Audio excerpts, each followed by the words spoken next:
उमाशंकर सिंह हैं हमारे साथ, जो एस्कलॉन शहर में मौजूद हैं और वहां से पल पल की ग्राउंड रिपोर्ट हमें भेज रहे हैं। एनडीटीवी की टीम पहली टीम है जो युद्धग्रस्त इस इलाके में पहुंची है। उमा के पास चलते हैं, उमा से बात करते हैं।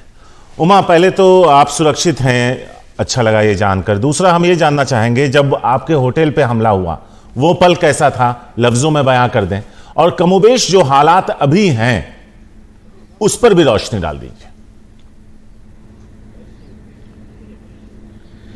जी देखिए, कल शाम को तकरीबन 4 बजे के आसपास हमास की तरफ से एक धमकी दी गई कि वो 5 बजे के बाद जो है वो एस्कलॉन शहर पर हमला करेगा, और उसने यहाँ के नागरिकों को हिदायत दी कि वो इलाका छोड़ दें।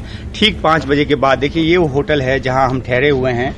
ये होटल रेगिना गोरेन है, और यहाँ हम जब पहुंचे उसके बाद हम शूट पे थे बाहर, और उसके बाद जब हम यहाँ पहुंचे और होटल के अंदर घुसे ही थे कि उसके बाद सायरन हुआ, और सायरन के बाद जो है वो रॉकेट जो गिरने का सिलसिला है वो शुरू हो गया। तो ये यहाँ पर एक गाड़ी खड़ी थी जो जिस पे रॉकेट गिरा, और रॉकेट जो गिरा आप ये देखिए, ये गड्ढे का निशान जो है उस रॉकेट का है। और यहाँ जो इस पार्किंग में गाड़ी खड़ी थी उसको उसने ये दीवार तोड़कर, ये जो ग्रिल है, ये ग्रिल यहाँ भी था, इस दीवार को तोड़कर जो है इस गाड़ी को इस तरफ झटके में धमाके से ये उधर चली गई, पूरी तरह नष्ट हो गई। और ये होटल है जिसमें लोग ठहरे हुए हैं, यहाँ पर भी काफी नुकसान हुआ, हालांकि किसी को ज्यादा चोट नहीं आई, और जो लोग हैं यहाँ पर सुरक्षित हैं। एक गाड़ी की हालत जो है वो ऐसी हुई, यहाँ पे मैं अपनी गाड़ी पार्क कर रहा था जो मैंने हायर की हुई है, लेकिन वो गाड़ी जो है मैंने यहाँ न लगाकर अंतिम समय में कुछ दिमाग में आया और यहाँ लगाई। ये मेरी गाड़ी जो है वो सिर्फ पंक्चर हुई है, और जो साइड मिरर है वो टूटा है। तो ये हालात सिर्फ ये बताने के लिए है कि यहाँ पे हर वक्त खतरा है और कहीं ना कहीं कुछ हो रहा है, जो हमें अभी जानकारी आईडीएफ की तरफ से दी गई है। कल 3 हमास के आतंकवादी शहर में मारे गए। हमास की तरफ से ये कहा गया है कि वो और ज्यादा बड़े हमले करेगा, क्योंकि गाजा पट्टी पर जो हमले हैं वो किए जा रहे हैं, वहां पर आम लोगों को मारा जा रहा है। तो इस वजह से ये जो सीमावर्ती इलाका है यहाँ उसने टारगेट किया। दूसरी अहम बात यह है कि जो अमेरिका है, अमेरिका ने अपने हथियारों की पहली खेप जो है वो भेजी है, और ब्लिंकन भी आज यहाँ पर, अमेरिकी जो विदेश मंत्री हैं वो भी इजराइल के दौरे पर आने वाले हैं। तो इजराइल जो एक जवाबी कार्रवाई की तैयारी कर रहा है, हालांकि जवाबी कार्रवाई चल भी रही है।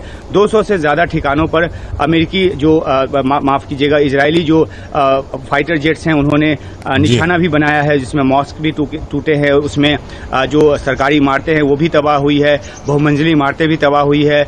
इजराइल का कहना है कि ये सब ऐसी जगह हैं जहां से जो हमास के आतंकवादी हैं वो अपना ऑपरेशन चलाते हैं। लेकिन दूसरी तरफ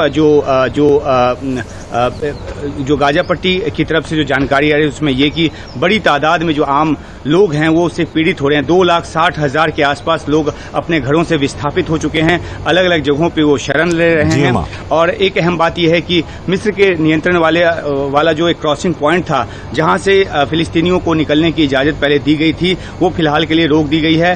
तकरीबन 300 से 400 को पर डे वहां से अभी भी निकलने दिया जा रहा है, लेकिन वो तादाद बहुत छोटी है, क्योंकि खुद इजराइल की तरफ से कहा गया कि वो बड़े पैमाने पर हमले करेगा, और जो लोग वहां से सुरक्षित निकलना चाहते हैं वो निकल जाएं। तो उसके बाद जो है इस बात को रोका जाना, क्रॉसिंग से रोका जाना, वो भी उसको लेकर भी कई जो संगठन है उन्होंने सवाल उठाए हैं। यूनिसेफ ने एक मानवीय कॉरिडोर बनाने की बात की है, मांग की है। तो ये सब स्थिति यहाँ पर है। लेकिन जो एक बड़ी बात है वो ये कि इजराइल जिस तरीके से तैयारी कर रहा है, और जिस तरीके से अभी भी कल रात को भी एक प्रेस इंटरव्यू में जो प्रधानमंत्री हैं उन्होंने कहा है कि जो पूरी तरह से जो इसका जवाब जो है वो दिया जाएगा।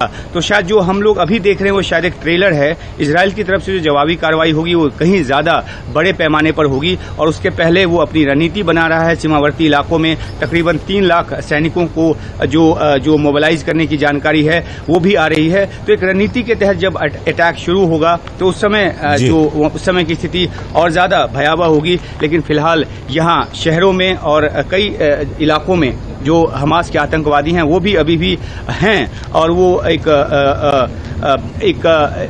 सरप्राइज एलिमेंट के तौर पर कभी भी कहीं पे भी अटैक कर सकते हैं। इसलिए कल रात को हमने ये देखा कि यहाँ तमाम इस शहर के इलाकों में काफ़ी ज़्यादा जो नाकेबंदी थी वो की गई थी। पुलिस की प्रेजेंस बहुत ज़्यादा सड़कों पर थी और हर तरह से पड़ताल जो है वो की जा रही है। आईडीएफ ये मानता है कि अभी भी कुछ आतंकवादी इजराइल की ज़मीन पर हैं जिनको कि अभी ख़त्म नहीं किया जा सका है, लेकिन कोशिश ये है कि उनको भी ख़त्म किया जाए ताकि जो एक खतरा अंदरूनी तौर पर अभी भी बना हुआ है, जो रॉकेट आता है, जो बाकी जो हवाई तरीके से जो भी हमले हो रहे हैं वो तो अलग, लेकिन ज़मीन पर यहाँ पर अगर रहकर कुछ आतंकवादी अभी भी बड़ी वारदात को अंजाम देने की कोशिश में हैं तो उनको कम से कम रोका जा सके। तो ये अभी सिचुएशन यहाँ की शहर की है और जो इसको लेकर जो बाकी इसके जो बाकी पहलू हैं वो भी काफ़ी जो है वो अहम है। अब ये देखना है, हालांकि ईरान की तरफ से भी कल ये बयान आया है और उनका कहना है कि इस हमले में ईरान की तरफ से कोई समर्थन नहीं मिला है, किसी तरह का सहयोग नहीं मिला है हमास को, लेकिन अमेरिका की तरफ से साफ कर दिया गया है कि अगर कोई इसमें जो सहयोग या समर्थन करता है तो नतीजे ठीक नहीं होंगे। तो कोशिश ये भी है कि जो ये लड़ाई जो कि एक आतंकी संगठन और इजराइल की सरकार के बीच है, इजराइल की सेना के बीच है, वो किसी दो देश के बीच न फैले या बाकी और देशों के बीच न फैले। तो इसको रोकने की भी कोशिश है और इंटरनली यहाँ ग्राउंड पे कंट्रोल बनाने की कोशिश में इजराइल की जो सेना है वो लगी हुई है। शारिक, उमा, बहुत संक्षेप में बता दीजिए, ऐसे आपने ज्यादातर बता दिया क्या है हालात। क्या अब सिर्फ इजराइल की तरफ से हमला किया जा रहा है गाजा पट्टी और उसी पूरे इलाके पे, या हमास अभी भी वहां से गाहे बगाहे कुछ अटैक करने में कामयाब हो रहा है? रिटेलिएशन जो है वो तो लगातार जारी है। कल भी जब जिस तरीके से रॉकेट के हमले शुरू हुए उसके बाद से इजराइल की तरफ से भी जो जवाबी कार्रवाई है वो शुरू हुई। सबसे बड़ी बात यह है कि जो जवाबी कार्रवाई हो रही है वो क्या सवाल है कि क्या सिर्फ हमास के आतंकियों के ठिकाने पर हो रही है या उसकी जद में आकर आम सिविलियंस भी वहां पे उसकी चपेट में आ रहे हैं। एक बड़ी दलील यह है कि हमास के जो आतंकी हैं वो जानबूझकर ऐसे सघन इलाकों में और ऐसे आम शहरियों के इलाके में अपना ठिकाना बनाते हैं ताकि जो अगर उन पे जवाबी कार्रवाई हो तो उसकी जद में सिविलियंस भी आए, तो एक तरह से ह्यूमन शील्ड बनाकर वो अपनी कार्रवाई को अंजाम देते हैं। और जब सिविलियन उनकी जद में आते हैं, उस हमले की जद में आते हैं, तो फिर वो उस पर सवाल उठाते हैं कि देखिए सिविलियंस को मारा जा रहा है। तो ये एक जो सिविलियंस हैं वो दो तरफा लड़ाई में फंसे हुए हैं और वो कहीं न कहीं उस रणनीति का शिकार बन रहे हैं जिसके जरिए हमास जो है वो अपनी जो एक मानवीय पहलू पर अपने लिए संवेदना चाहता है, गाजा पट्टी के लोगों के लिए संवेदना चाहता है। लेकिन दूसरी तरफ जिस तरह का कृत्य यहाँ इजराइल की जमीन पर अंजाम दिया गया तो इजराइल भी ये जताने की कोशिश में है कि अब जो जवाबी कार्रवाई होगी वो हर सीमा को क्रॉस करके होगी और यहाँ तक कह दिया गया कि सदियों तक याद रखेगी, कई पीढ़ियां याद रखेगी, इस तरह का जवाब इजराइल की तरफ से दिया जाएगा। शारिक, शुक्रिया उमा, विस्तार से वहां के हालात पर आपका रोशनी डालने के लिए बहुत बहुत शुक्रिया।